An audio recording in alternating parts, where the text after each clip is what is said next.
Et si chaque parole de vérité qu'on fait taire devenait un cri dans le ciel? Jésus parle. Et l'histoire des prophètes revient comme une blessure ouverte. Quel malheur pour vous, parce que vous bâtissez les tombeaux des prophètes, alors que vos pères les ont tués. Ainsi vous approuvez leurs actes. Eux ont tué, et vous, vous bâtissez. La fausse piété cache souvent l'hypocrisie. La sagesse de Dieu a dit: je leur enverrai des prophètes et des apôtres. Ils en tueront et en persécuteront. La vérité a toujours un prix. Cette génération rendra compte du sang de tous les prophètes, depuis Abel jusqu'à Zacharie.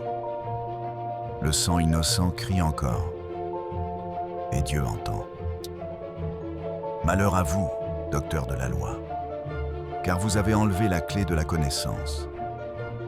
Vous n'êtes pas entrés, et vous avez empêché les autres d'entrer.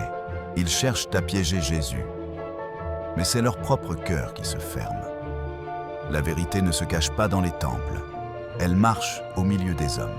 Seigneur, donne-nous le courage des prophètes et la pureté du cœur.